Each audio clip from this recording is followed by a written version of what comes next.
students, welcome to Mahalakshmi Academy. In this video, we are going to see numerical integration. So basically numerical integration is nothing but a definite integral, approximate value to calculate definite integral. For let I is equal to a to b f of x dx, where a and b are lower and upper limits. Okay, and f of x is integrand.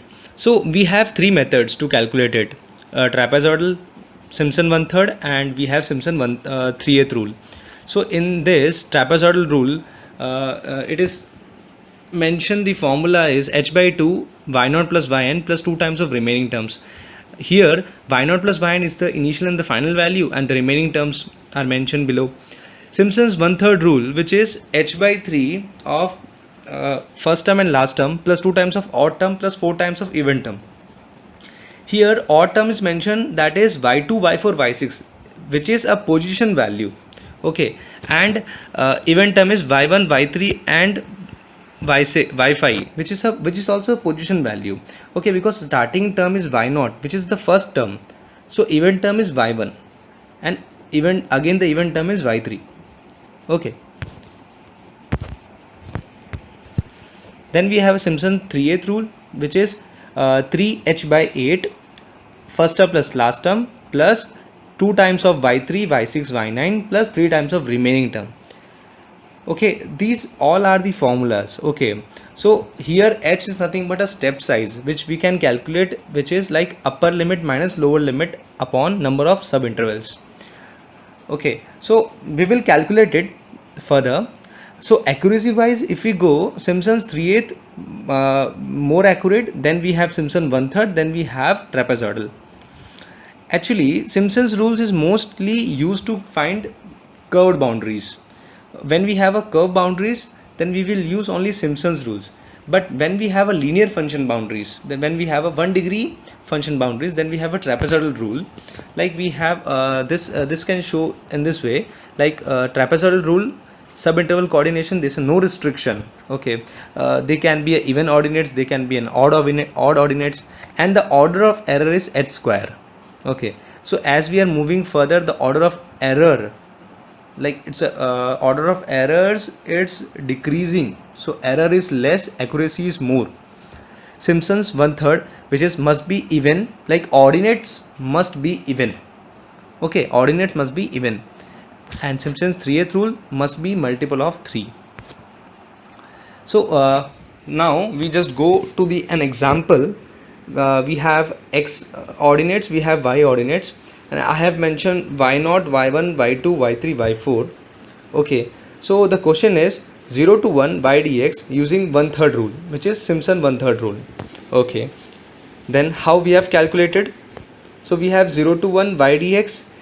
So as per the formula, h by 3 first term plus last term plus 4 times of odd terms plus 2 times of even terms.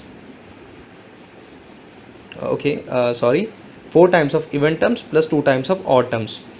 Okay, so here first term and the last term, which is first term is 1 and the last term is 0.5. So here first term is 1 plus 0.5, 4 times of even terms, which is y1 and y3, so which is 0.94 plus 0.64, and the final value we have the 2 times of odd terms, which is here is 0.8, that is y2. Okay, so h by 3, and what is h? H is nothing but upper limit minus lower limit upon number of subordinates. So 1 minus 0 upon n, and n will be what? I have mentioned 4 here. How this 4 arrived? We have 4 ordinates, right? 1 to 0.94, that is 1, 0.94 to 0.8, that is 2, 0.8 to 0.64, that is 3, 0.64 to 0.5, that is 4. We have 4 number of subordinates. So 1 upon 4 into 3, that is 1 by 12, and the remaining calculation, and we have the answer. Now the next method is trapezoidal rule. The same question, and the trapezoidal rule will follow like 0 to 0.4 f of x dx. Okay, and the formula is like h by 2 first term plus last term plus 2 times of remaining term. Here we have first term is 0, last term is 160, and 2 times of remaining term, that is 10, 40 and 90. Okay, I've mentioned, and then we have calculation. Here the answer. This is the formula again I've mentioned. Now we have a third question, which is Pareto-Simpson's 3/8 rule. This is the question. X upon x ordinates, we have 1 upon 1 plus x square ordinates. So this is the formula, and then here first term is 1, last term is 0.027. We will mention, and 2 times of y3, y6, y9, which is here 1, below which we have y0 plus yn, that is 1 plus 0.27, 2 times of the term which is y3, y6, y9. Here we have this is y0, first term is y0, second term is y1, third term is y2, fourth term is y3, which is 0.4. Okay, 0.4, and the last term is also already mentioned, means we have only 0.1 as a 2 times of the y3, y6, y9. We have only one term, that is 0.1. So 2 into 0.1 plus 3 times of remaining terms. Then we have the calculation. Here is the complete a small method here we have the complete methods of numerical integration. Okay, thank you. Please like, share, subscribe to our YouTube channel Mahalakshmi Academy.